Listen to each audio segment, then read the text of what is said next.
Okay, ready guys? This is like a weekly thing. I don't object. In fact, like I almost encourage it, but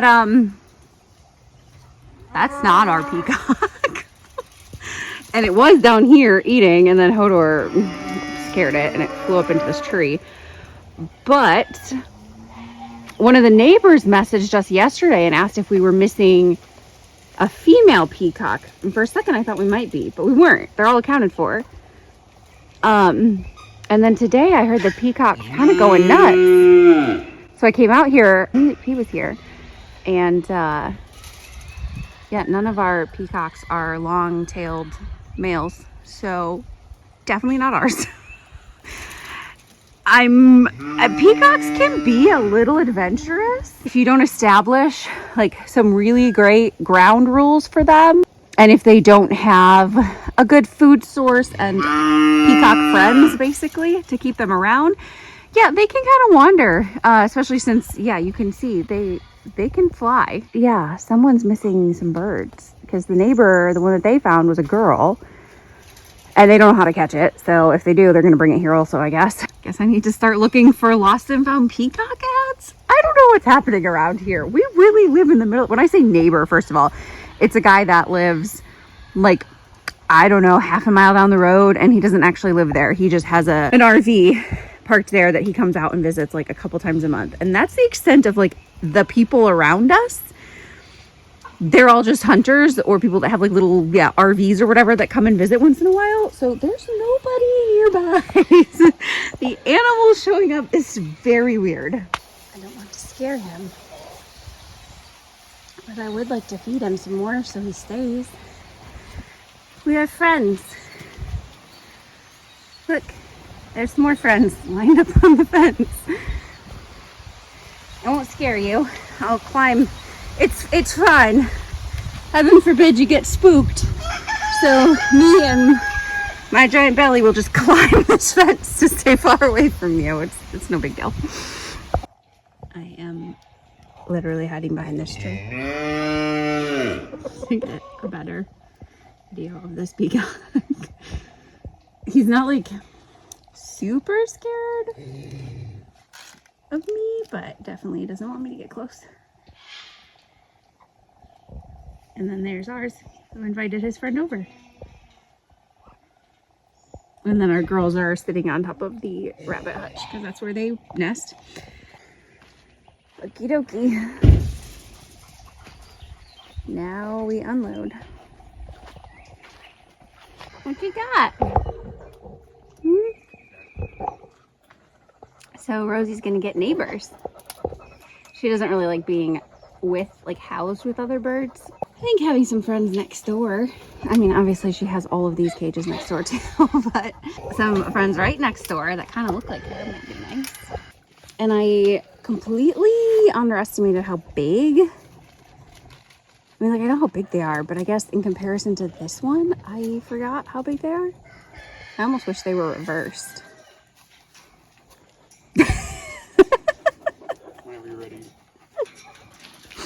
Like this one being right here, and this one being there, but you know, someday.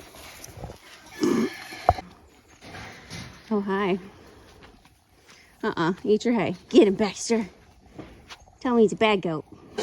So this time of year, the key is to wake up before it gets hot and feed everybody, or else you will regret it.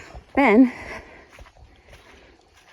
could barely be persuaded to have coffee this morning before getting to work.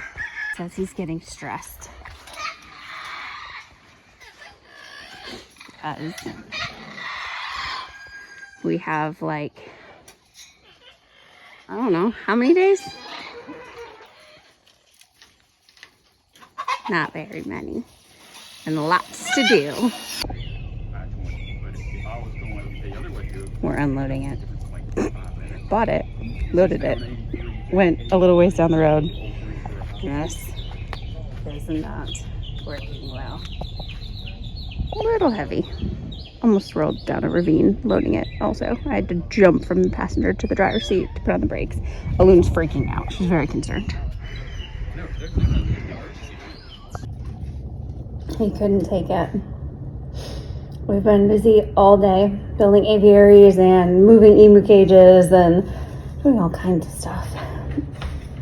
And Ben is out there procrastinating coming in for dinner because he just could not stand the rusty look of his new toy for any longer. So he's out there painting the whole thing.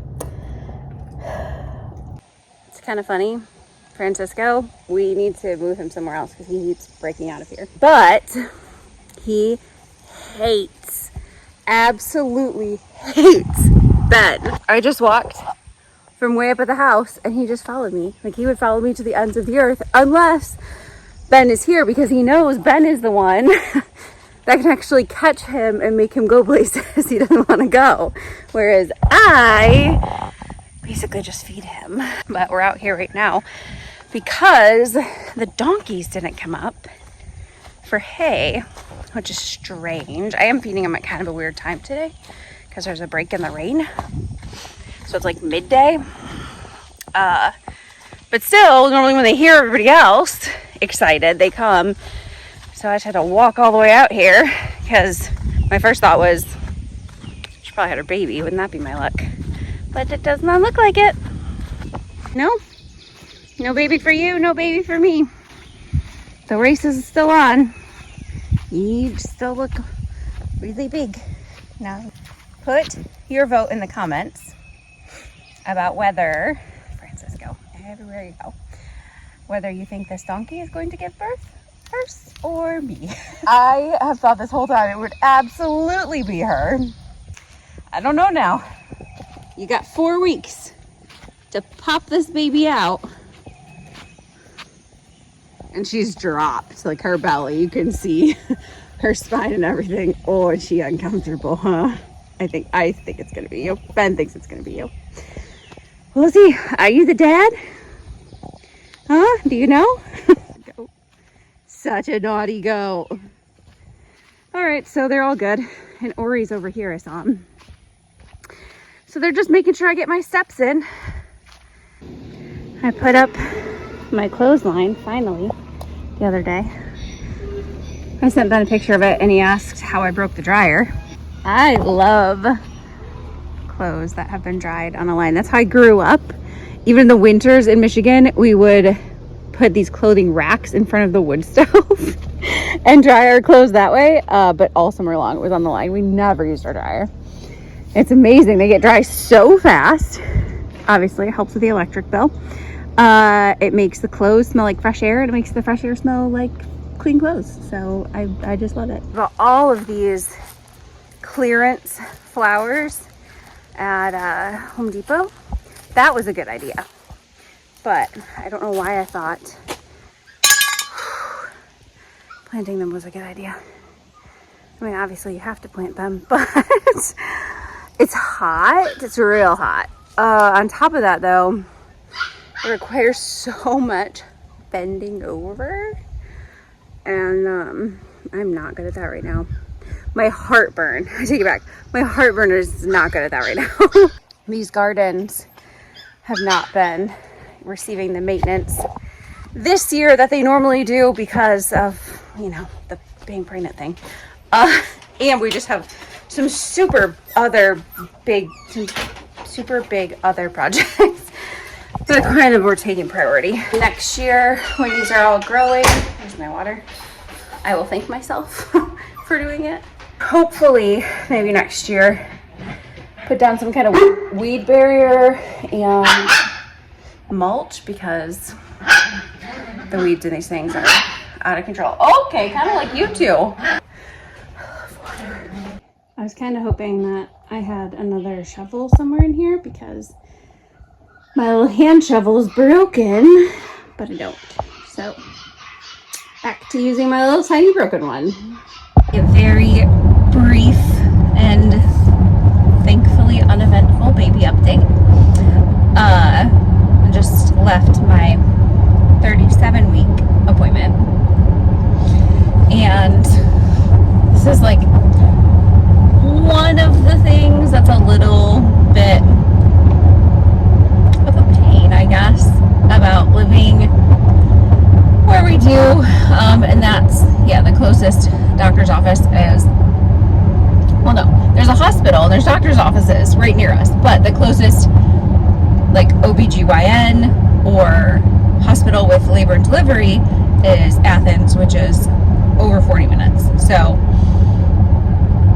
I'm having to, this last month, well, the last 2 months, every other week, and now the last month, every week, make that long drive. It stinks. Especially since, yeah, I just had to put gas in my car, and it's $4.40. The other thing is that when you get there and the appointments are all fairly similar at this point, they do a urine test, they listen to the heartbeat, they measure your stomach, they ask if there's anything going on, and then you go on your way. Oh, they check your blood pressure, and you go on your way. So it's like 5 minutes in and out, and I just wish that I could do all that at home. Got there today. I'm still measuring behind, just they measure your stomach, just the outside of your stomach, and apparently the whole time though, I've measured anywhere from like 1 to 3 weeks behind, so they're not worried about it. The ultrasound, he's like in the, what, like 43 percentile for growth. Not huge, but like totally average. Last week was the like cervical check, and at that point she said everything was looking a little bit ahead of schedule. Already some slight dilation, a lot of downward pressure from the head. So fingers crossed we don't have to worry about breech at this point. In theory though, next week will be my 38-week appointment and could very well be the last one.